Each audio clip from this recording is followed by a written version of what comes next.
Video பார்க்குற எல்லாருக்கும் வணக்கம். எல்லோரும் நல்லா இருக்கீங்களா? நான் நல்லா இருக்கேன். இன்றைக்கி நம்ம சேனலில் இந்த வாரம் ரால என்ன நடந்தது அப்படிங்கிறத பற்றி ஃபுல் ரிவ்யூவாக இந்த வீடியோவில் பார்க்க போகிறோம். முதலாக ரெஸ்லிங் கிங் தமிழுக்கு வந்திருக்கோங்க, சப்ஸ்கிரைப் பண்ணி பெல் ஐக்கானை கிளிக் பண்ணி வச்சுக்கோங்க. இதன் மூலிமா தினமும் ரெஸ்லிங் செய்யல தமிழில் தெரிஞ்சுக்கலாம். நீங்கள் ஒரு லைக் பண்ணிக்கோங்க. உங்களுடைய ஒவ்வொரு லைக்கும் அடுத்தடுத்த ஃப்ரெண்ட்ஸை உருவாக்குறதுக்கு ஒரு பெரிய ஹெல்ப்பாக இருக்கும். ஷோ ஆரம்பித்த உடனே லண்டன் மக்களின் கதாநாயகன் ஜான்சனாக வராரு. யூரோப் ட்ரிப்ஸில் கிடச்ச மாதிரி ஜான்சனுக்கு பெரிய ஹேட்டெல்லாம் இல்லை, நல்லாவே சப்போர்ட் பண்ணுறாங்க. ஜான்சனை மைக் எடுத்து பேசும்போது எப்போவுமே நீ பேசிக்கிட்டு இருக்க, இந்த தடவை பேச விட மாட்டேன்னு சொல்லிட்டு அந்த இடத்துக்கு கோடி ரோட்ஸ் வந்துட்டார். கோடி ரோட்ஸ் அண்ட் ஜான்சனா என்ன பேசுனாங்க அப்படிங்கிறத ரெஸ்லிங் கிங் 2 சேனலில் போட்டிருக்கிறோம். நீங்கள் ரெஸ்லிங் கிங் 2 சேனலை ஃபாலோ பண்ணாட்டா மறக்காமல் ஃபாலோ பண்ணிக்கோங்க. காலையில் இவங்க பேசுனது கிட்டத்தட்ட ஒரு 11 நிமிஷம் வீடியோவை அப்லோட் பண்ணிட்டோம். பேசுனதை ஃபுல் அண்ட் ஃபுல் டீடெயிலாக பார்த்துட்டோம். ஸோ இப்போ இது ஹைலைட் அப்படிங்கிறதால சில வார்த்தைகளை மட்டும் நான் கூறுகிறேன். கோடி ரோட்ஸ் பார்த்தீங்கன்னா ஜான்சனாவை பார்த்து நீ எதுக்காக அவன் சோலை விற்ற, அதுக்கான ரீசன் சொல்லு அப்படிங்கிற மாதிரி கேட்குறாரு. ஜான்சனாவும் கோடி ரோட்ஸை பார்த்து சொல்கிறாரு, அவர் டைரக்ட்லி பார்த்தீங்கன்னா பர்சனல் லைஃப்பை பற்றி பேசினார், இன்டைரக்டாக பேசினார். அதாவது நீ ஒரு பணக்காரனை தேர்ந்தெடுத்த, ஒரு ரெஸ்லிங் கம்பெனி ஆரம்பித்து அது முழுக்க AEW பற்றி பேசினார். அந்த சம்பவம்லாம் பார்த்தீங்கன்னா பங்கமாக இருந்தது. அவனை ஏமாற்றிட்டு வந்த அப்படிங்கிற மாதிரிலாம் பேசினார். இந்த வார்த்தையெல்லாம் செம்மையாக இருந்தது. அது மட்டும் இல்லாமல் டாய் சாம்பியன்ஷிப்பை தான் நீ இப்போ நீ வச்சுருக்கிற, உன்கிட்ட இருக்கிற வரைக்கும் இந்த சாம்பியன்ஷிப் ஒரு பொம்மை தான், என்கிட்ட வரும்போது தான் அதோடைய முழு அர்த்தமும் அதுக்கு தெரியும். ரெஸ்ல்மேனியாவில் உன்னை பீட் பண்ணி நான் சாம்பியன் ஆவேன் அப்போ தெரியும் அப்படிங்கிற மாதிரி சொன்னார். அது மட்டும் இல்லாமல் கோடி ரோட்ஸ் பார்த்து என்னை பார்க்கறதுக்கு என்ன ஸ்டார்டர்ஸ் மாதிரி இருக்குதா, என் முகத்துலலாம் இப்போ ஏதோ ஒரு டேட்டு குத்திருக்கேன்னு நினைக்கிறியா, என் முகத்துலலாம் டேட்டு குத்தலை, என்னுடைய கழுத்தில் தான் டேட்டு குத்திருக்கிறேன் அப்படிங்கிற மாதிரி சொல்லியிருப்பார். அதாவது ஸ்டார்டர்ஸ் அப்படிங்கிறது ஒரு பெயிண்டிங் ஓவியம் தானே, பெயிண்டிங் அடித்து தானே ஸ்டார்டஸ் கேரக்டரில் நம்ம கோடி ரோட்ஸ் சண்டை போடுவார் முகம் முழுக்க. ஸோ அந்த மாதிரி இப்போ முகத்தில் பெயிண்டிங் இருக்குன்னு நினைக்கிறியா, அங்கெல்லாம் இல்லை, என் கழுத்தில் தான் இருக்குது அப்படிங்கிற மாதிரி சொல்கிறாரு. ஜான்சனாவுடைய ப்ரொமோ ஸ்பீச்சும் பார்த்தீங்கன்னா ரொம்பவே நல்லா இருந்தது. ஸோ கோடி ரோட்ஸும் பார்த்தீங்கன்னா சும்மா இல்லைங்க, ஜான்சனாவை பார்த்து உங்கள் டேடி அப்படின்னு சொல்லிட்டு வின்ஸ் மிக்மனை மென்ஷன் பண்ணி பேசியிருப்பார். வின்ஸ் மிக்மன் இருக்கான்னு நினச்சிட்டு இருக்கியா, வின்ஸ் மிக்மன் பேக் சைடில் நீ சொல்கிறதெல்லாம் கேட்டுட்டு இருக்கான்னு நினைக்கியா, வின்ஸ் மிக்மன்லாம் இல்லை, டேபிளில் உட்காந்துட்டு நீ பேசுகிறதெல்லாம் கேட்டுட்டு உனக்கு ஜால்ரா அடிக்கிறதுக்கு வின்ஸ் மிக்மன் இல்லை அப்படின்னு சொல்லிட்டு டைரக்ட்லி மீண்டும் பார்த்தீங்கன்னா தாக்குதல் ஏற்படுத்தியிருப்பார். இது மட்டும் இல்லை, போகும்போது பார்த்தீங்கன்னா ரெஸ்ல்மேனியாவில் நானும் நீயும் சண்டை போட போகிறோம், அதுக்கு முன்னாடி ரிகர்சராக இன்றைக்கி ஒருக்கா சண்டை போடலாம் அப்படிங்கிற மாதிரிலாம் பேசியிருப்பார். அதுவும் உண்மையிலேயே செமையாக இருந்தது. ஜான்சனா பார்த்தீங்கன்னா கோடி ரோட்ஸ் சொன்னதுக்கு என்னை பார்த்து என்னை சண்டை போட முடியாதான்னு சொல்லிட்டு நேருக்கு நேர் நின்னார். ஆனால் அப்படியே ஜான்சனா கோடி ரோட்ஸை பார்த்து சிரிச்சுக்கிட்டே போயிட்டார். சரி சண்டை போட மாட்டாங்கன்னு பார்த்தா ஜான்சனாவை பார்த்தீங்கன்னா திடீர்னு கோடி ரோட்ஸை அட்டாக் பண்ண முயற்சி பண்ணுறாரு. ஆனால் கோடி ரோட்ஸ் ஜான்சனாக்கு அவரோட ஃபினிஷரை போட்டுட்டு போயிட்டார். கோடி ரோட்ஸ் ஜான்சனாக்கு என்னமோ ஒரு ஃபினிஷர் தான் போட்டார், ஆனால் பல ஃபினிஷர் போட்டு அடி வாங்கி மயங்கி போட்ட மாதிரி இருந்தார். யோ ஜானு, கொஞ்சமாச்சு ரியாலிட்டியாக நடியா, ரெஸ்லிங் அப்படிங்கிறது எல்லாருக்குமே தெரியும் ஸ்கிரிப்டட்னு, பட் ஆனால் ஒன்றை எல்லாருமே மனசில் எங்கேயோ எடுத்து வச்சுருக்கிறாங்க. நீ கோடி ரோட்ஸோடைய ஒத்த ஃபினிஷருக்கு இந்த மாதிரி படுத்து கிடக்கிறத பார்க்கும்போது அவங்களுக்கு என்ன தோணும், ரெஸ்ல்மேனியாவில் எதுக்கிட்ட அந்த மேட்சை வச்சிங்க, அவன் தான் டைட்டில் ரீடைன் பண்ண போகிறான் அப்படிங்கிற மாதிரி தோணும். ஜானு தயவு 10 ஃபினிஷர் போட்டாலும் பங்கமாக இருக்கியா, மிந்தியெல்லாம் நீ அடி வாங்குவ மேட்ச் விளாடும்போது, ஆனாலும் எழுந்திருந்து நிற்பேன், இப்போ ஒத்த ஃபினிஷருக்கே இப்படியா, என்னத்த சொல்ல. சரி சொல்கிறதுக்கு எதுவும் இல்லை, அவ்வளோதான், போங்க சோழியை முடிச்சிட்டிங்க போங்க. இப்படி உங்களுக்கு தோணி இருந்ததுன்னா இந்த செக்மெண்ட்டை பார்த்து மறக்காமல் கான்வர்ஸில் கமெண்ட் பண்ணிக்கோங்க. ஸோ அடுத்தது நியூடேயோடைய நேரம். நியூடே பார்த்தீங்கன்னா அடுத்ததாக நியூ காத் ரிபப்ளிக் டீம் அகேன்ஸ்டாக மோத போகிறாங்க. ஆக்சுவலி இந்த நியூ காத் ரிபப்ளிக் டீம் பார்த்தீங்கன்னா ரொம்ப நாள் கழிச்சு ரியூனியனாக இருக்கிறாங்க. ஸோ டைலர் பீட்டுக்கு ரொம்ப நாள் கழிச்சு இன்ஜுரியாகி இன்றைக்கி தான் வந்திருக்காரு. ஃபஸ்ட்டு மேட்ச் அந்த பீட்டை இவ்வளோ நாள் ஹீல் பண்ணிட்டு இருந்தார், பார்ட்னர் வந்து ஃபேஸ் தர மாட்டார் போல இருக்குது. நியூடேக்கு அகேன்ஸ்டாக ஒரு டேக் டீம் மேட்சில் சண்டை போட்டாங்க. இந்த மேட்சை பொறுத்த வரைக்கும் நியூடே விட்டு போட்டுட்டாங்க. இது என்னையா அது சர்ப்ரைஸு, அவங்க ரொம்ப நாள் கழிச்சு ரிட்டர்ன் இருக்கிறாங்க, அவங்கள தோக்க வச்சுட்டாங்க. நியூடே போகும்போது கூட பார்த்தீங்கன்னா நாங்கள் இதுக்கப்புறமா டாக் டீம் டைட்டிலுக்காக மோத போகிறோம் அப்படிங்கிறத அஃபிஷியலி சொல்லிட்டாங்க. ஸோ இதுக்கப்புறமா நியூடே பார்த்தீங்கன்னா டாக் டீம் சாம்பியன்ஷிப்புக்காக மோத போகிறாங்களாம், இது அஃபிஷியலி அவங்களே சொல்லிட்டாங்க. அப்போ அந்த இடத்துல பார்த்தீங்கன்னா வார் ரைட்டர்ஸ் வந்துட்டு டாக் டீம் சாம்பியன்ஷிப்பாக தானே போடுறீங்க, நாங்கள் ரெடியாக தான் இருக்கோம், எப்போ வேணால் மோதிக்கலாம் அப்படிங்கிறத பார்த்தீங்கன்னா நியூடேக்கு அகேன்ஸ்ட் தான் ஃபேஸ் டு ஃபேஸ் போட்டு அந்த கான்ஃபரன்ஸில் பேசியிருக்காங்க. ஸோ காய்ஸ் கண்டிப்பாக நியூடே வெர்சஸ் வார் ரைடர்ஸ் ஃபியூச்சரில் நம்ம எதிர்பார்க்கலாம், மேபி ரெஸ்ல்மேனியாவில் கூட எதிர்பார்க்கலாம் அப்படிங்கிற மாதிரி நினைக்கிறேன். பேக் ஸ்டேஜில் ஜே உசோ ஜிம்மி உசோவை பார்த்து பேசுகிறாரு. ஜிம்மி உசோ ஜே உசோட்ட என்ன சொல்கிறாருன்னா, நான் பாரு ஜே, நீ ரெஸ்ல்மேனியாவில் குந்தரை கெஸ்ட்டாக மோத போகிற, இன்றைக்கி நான் குந்தர் கூட மோதி அவனை வீழ்த்தும் போது உனக்கே தெரிஞ்சிடும் குந்தரை வீழ்த்துறது அப்படிங்கிறது சுலபம் தான் அப்படிங்கிறது, கவலைப்படாதனா இன்றைக்கி குந்தரை வீழ்த்திடுவேன், அதுக்கப்புறம் உனக்கு இருக்கிற டென்ஷன் எல்லாம் குறைஞ்சிரும் அப்படிங்கிற மாதிரி பேசுகிறாரு.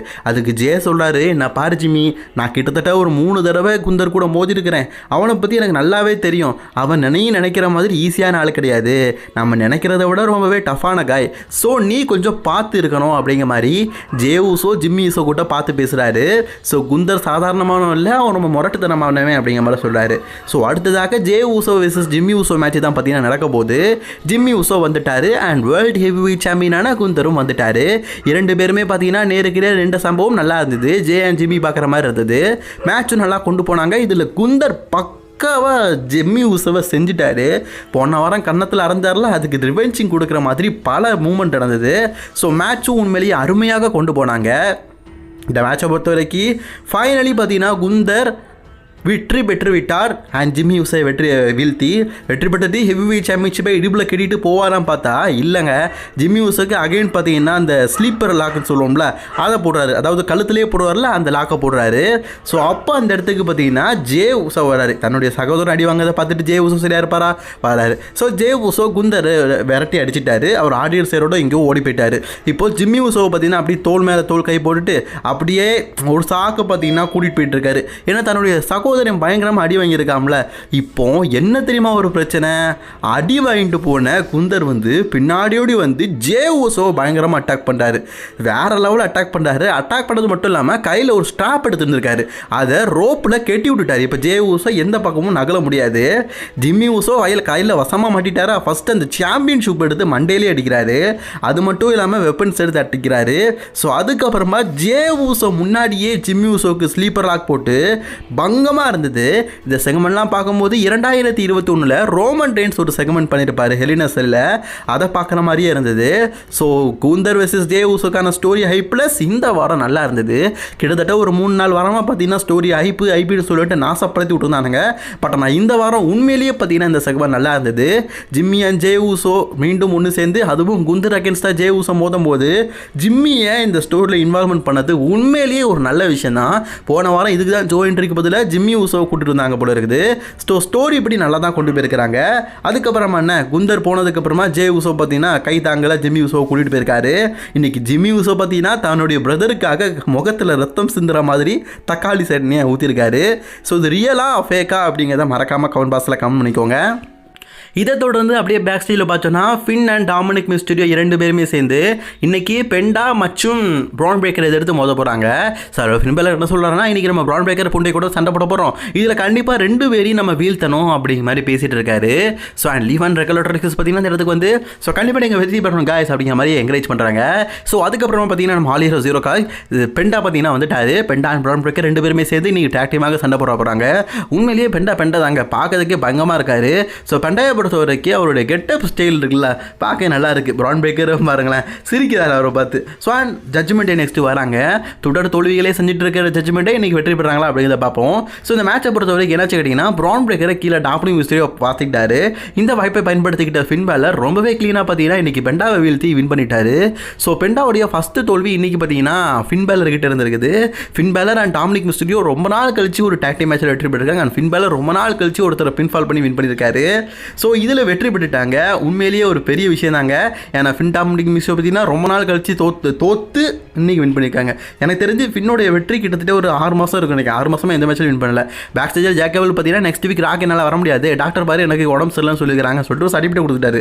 அப்போ தான் ஒரு விஷயத்த சொல்கிறாரு RMPS, நெக்ஸ்ட் வீக் நடக்க போகிற ரா வந்து உன்னுடைய ஹோம் டவுனில் நடக்குது, லாஸ் ஏஞ்சலஸில் நடக்குது. அப்போ சொல்கிறாரு பரவாயில்ல நான் வரேன் அப்படின்னு சொல்லும்போது, பரவாயில்ல நீ இருந்து லீவ் லெட்டர் தந்துட்ட, நெக்ஸ்ட் வீக் நீ வர வேண்டாம் அப்படிங்கிற மாதிரி சொல்லிட்டாரு. ஸோ ஆக்சுவலி ஏன் இப்படி சொல்லிக்கிறாங்கன்னா, இன்னொருத்தர் இருக்கிறார்ல ஜேக்கபிள் மாஸ்க் போட்டு ஒரு கேரக்டர் வரும்ல, அது வந்து நெக்ஸ்ட் வீக் வர போகிறாரு. ஸோ அதனால தான் இந்த வாரம் பார்த்தீங்கன்னா ஜேக்கபிள் வந்து தனக்கு உடம்பு சரியில்லை, நெக்ஸ்ட் வீக் வர முடியலை அப்படிங்கிற மாதிரி சொல்லியிருக்காரு. போகும்போது ஓட்டிஸ் மற்றும் அந்த இடத்துல அக்கிரா தோசாவெலாம் வராங்க. இதை பார்த்து ஸ்டூபிட் அண்ட் இடியட் நீங்கள் இன்னும் திருந்தலையா அப்படிங்கிற மாதிரி கலாச்சிட்டு போயிருக்காரு. அது மட்டும் இல்லாமல் பார்த்தீங்கன்னா மேக்ஸ் ட்ரூபி என்ன சொல்கிறாங்கன்னா, நான் நெட்டாலியா கூட சேர்ந்து டாக் டீம் சாம்பியன்ஷிப்பாக மோதலான்னு நினைக்கிறேன் அப்படிங்கிற மாதிரி ஆடம்பிஸ்ட்டை பேச, ஆடம்பிஸையும் அதை பற்றி நம்ம பிறகு பேசலாமே அப்படிங்கிற மாதிரி சொல்லியிருக்காரு. பேக் ஸ்டேஜில் ப்ரௌன் பிரேக்கர் தோற்று விட்டார். அதுக்கு காரணம் பெண்டா, அதை பற்றி பேசலான்னு போகும்போது பெண்டா வந்து சொல்கிறாரு, நீ ஒரு நல்ல டாக்டி மாரி கிடையாது, இன்றைக்கி டாக்டி மேட்சில் சண்டை போடும்போது ஏன் எனக்கு ஹெல்ப்பே பண்ணல, உன் பாட்டுக்கு கீழே எதுக்கு ஒதுங்கி நின்ற அப்படிங்கிற மாதிரி பெண்டா பார்த்தீங்கன்னா ப்ரௌன் பிரேக்கர் கூட சண்டை போடுறாரு. ஸோ 2 பேருக்குள்ள பயங்கரமான சண்டை ஏற்படுது. ஸோ ஒரு ரெஃப்ரிஸ் தான் பார்த்தீங்கன்னா பேக் ஸ்டேஜில் வந்து திருப்பி விலக்கி விடுறாங்க. ஸோ அதுக்கப்புறமா ஏஜி ஸ்டைலோட டைம். ஏஜி ஸ்டைல் இந்த வாரம் நடக்க போகிற மண்டே நைட்டில் பார்த்தீங்கன்னா லோகன் பாலை கூப்பிட்டு ரசல்மனியா சேலஞ்ச் பண்ண போகிறாரு அப்படிங்கிற மாதிரி சொல்லியிருந்தாரு. ரெண்டு பேருக்கு வாக்குவாதம் அதிகமாகி ரசல்மனியாவில் ரெண்டு பேரும் மேட்ச் அஃபிஷியலி கன்ஃபார்ம் ஆகிட்டாங்க.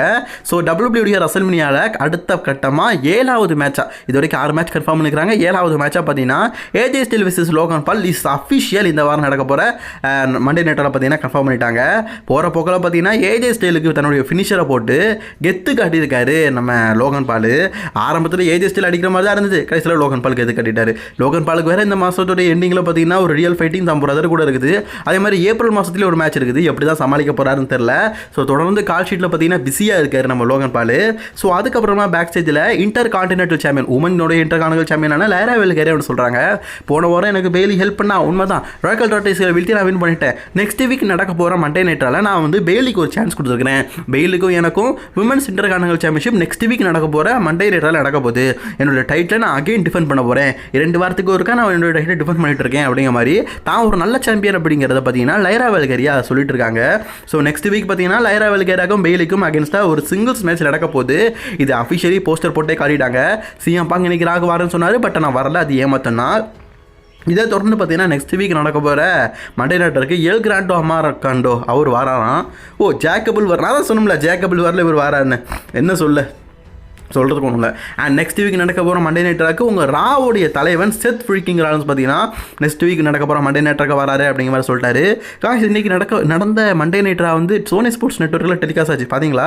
ஸோ அதுக்கப்புறமா பேக் ஸ்டேஜில் பார்த்தீங்கன்னா ஃபின் பேலர் மற்றும் டாமினிக் மிஸ்டீரியோ 2 பேருமே நாங்கள் வந்து இன்றைக்கி வந்து இன்டர் கான்டினென்டல் சாம்பியனே தோக்கடிச்சிருக்கிறோம். ஸோ நாங்கள் வந்து இப்போ வந்து அஃபிஷியல் வந்து ஆடம் பீஸ் பேச போகிறேன், எனக்கு வந்து இன்டர் கான்டினென்டல் சாம்பியன்ஷிப் வேணும்னு. டாமினிக் மிஸ்டீரியோ சூப்பர் அப்படி நீ பண்ணு அப்படிங்கிற மாதிரி சொல்கிறாரு. ஸோ ஃபின் பேலர் போனதுக்கப்புறமா ஸ்மைலை மாற்றிக்கிட்ட லிவ் மோர்கன் என்ன சொல்கிறாங்கன்னா, அவன் மட்டும் இன்டர் கான்டினென்டல் சாம்பியன்ஷிப் கேட்குறான், நீயும் கேளு, நீ தானே அந்த டெக்ட் மேட்ச்சில் இருந்தா, நீ தானே ப்ரௌன் பேக்கரை வெளுத்துன, அவன் மட்டும் இன்டர் கான்டினென்டல் சாம்பியன்ஷிப் கேட்கலாம், நீ கேட்கக்கூடாதா? இல்லைப்பா ஃபின்னுலாம் கேட்குறான், அவன் நம்ம ஆளுதான்னு சொல்லும்போது நம்ம ஆளாக இருந்தால் என்ன, நீ போய் உனக்கு வாய்ப்பு கேளு, உனக்கு அந்த சான்ஸ் கிடைக்கும் அப்படிங்கிற மாதிரி ஏற்றி விட்றா. யோ லிவ் மார்கனு நீ தாயா டாமினிக் மிஸ்டீரியோக்கு கேடு. ஸோ அதுக்கடுத்து பார்த்தீங்கன்னா main event match Liv Morgan sorry Rhea Ripley versus யோ ஸ்கைக்கான women's heavy weight championship match. இந்த உமன்ஸ் வேர்ல்ட் சாம்பியன்ஷிப்பை பொறுத்த வரைக்கும் பார்த்தீங்கன்னா ஸ்பெஷல் கெஸ்ட் ரெஃப்ரியாக யார் இருக்காங்கன்னா பியாங்கா பெலர். அக்காவை பாருங்களேன் பங்கமாக இருக்கிறாங்க. ஸோ ஒரு ரெஃப்ரி மாதிரி இல்லை, ஒரு பாடி பில்டர் மாதிரி இருக்கிறாங்க. ஸோ உமன்ஸ் ஹெவி வெயிட் சாம்பியன்ஷிப்பை தூக்கி காட்டியாச்சு. 2 பேரோட மேட்ச் நடக்குது. மேட்சை பொறுத்த வரைக்கும் அட்டடா சக்கத்து உண்மையிலேயே இது ஒரு சக்கத்தான ஒரு மேட்ச்சு, பங்கமாக இருந்தது. இந்த மேட்சை நான் ஸ்பாயிலர் இல்லாமல் சொல்கிறேன்னா ஒரு கட்டத்தில் பார்த்தீங்கன்னா ரியா ரிப்ளே வந்து தெரியாதனமாக பார்த்தீங்கன்னா பியாங்கா பெலருடைய முகத்திலேயே ஒரு சூப்பர் கிக்கு போட்டாங்க. இதில் பியாங்கா பெலர் பார்த்தீங்கன்னா மட்டை ஆகிட்டாங்க. இப்போ ரியா ரிப்ளே பார்த்தீங்கன்னா யோ ஸ்கைக்கு ஃபினிஷரை போட்டு 1 2 3 4 5 6 7 8 9 10 ரவுண்ட் அங்கே எண்ணிக்கிட்டே இருக்கிறானுங்க ஆடியன்ஸ். பார்த்தா பியாங்கா பெலர் ஒரு பக்கம் சாஞ்சு கிடக்குறாங்க, ஏமா சீக்கிரம் வாமா பின்ஃபால் பண்ணி நான் ஃபினிஷர் போட்டுன்னு சொல்லும்போது அப்போ அடிக்கும்போது யூஎஸ்கே பார்த்தீங்கன்னா தட்டி விட்டாங்க. ஸோ இதுக்குள்ளே 3 பேருக்கு சண்டை ஏற்படுது. ஒரு கட்டத்தில் பார்த்தீங்கன்னா பியாங்கா பெலரை யோஸ்காயும் அட்டாக் பண்ணுறாங்க அண்ட் ரியா ரிப்ளே அட்டாக் பண்ணுறாங்க. ஸோ இந்த மேட்ச்சில் ரியா ரிப்ளே வந்து கிட்டத்தட்ட வின் பண்ணுற ஸ்டேஜில் என்ன சொல்லிட்டாங்கன்னா 2 பேரும் ரெஃப்ரி அட்டாக் பண்ணிட்டாங்க. ஸோ அதனால் இந்த மேட்சை வந்து 2 பேருமே வெற்றியாளர் கிடையாது அப்படிங்கிற மாதிரி நான் அனௌன்ஸ்மெண்ட் பண்ணுறேன் அப்படிங்கிற மாதிரி அஃபிஷியலி பார்த்தீங்கன்னா சொல்லிட்டாங்க. ஸோ இதில் 2 பேருமே வெற்றி கிடையாது. அண்ட் அது மட்டும் இல்லாமல் ஹெவி சாம்பியனான யோஸ்கை அவங்களுடைய ஹெவிவெயிட் சாம்பியன்ஷிப்பை ரீட்டைன் பண்ணிட்டாங்க. ஸோ அதுக்கப்புறமா பியாங்கா பெலர் சேர்ந்து 2 பேருமே அட்டாக் பண்ணுறாங்க. ஒரு கட்டத்தில் ரியா ரிப்ளே பார்த்தீங்கன்னா எல்லாருமே அடிச்சு போட்டுட்டு அந்த உமன் ஹெவிவெயிட் சாம்பியன்ஷிப்பை தூக்கி காட்டுறாங்க. அதோட இன்னைக்கு பார்த்தீங்கன்னா மண்டே நைட்டாக முடிச்சிருக்காங்க. ஸோ இன்னைக்கு ரியா ரிப்ளே வந்து உமன் ஹெவிவெயிட் சாம்பியன்ஷிப்பை வெற்றி பெற முடியல. பட் ஆனால் இவங்களுக்கு இருக்கிற ஃபியூட் பார்த்தீங்கன்னா ட்ரிபிள் த்ரெட்டாக இருக்குது. ஸோ மேபி ரசல்மனியாவில் ட்ரிபிள் த்ரெட் மேட்சாக கூட நடக்கலாம். என்ன நடக்குது அப்படிங்கிறத வெயிட் பண்ணி பார்ப்போம். இன்னைக்கான வீடியோ அவ்வளோ தான். பிடிச்சிருந்தா லைக் ஷேர் பண்ணுங்க. தொடர்ந்து வீடியோ பார்க்க சப்ஸ்கிரைப் பண்ணிக்கோங்க.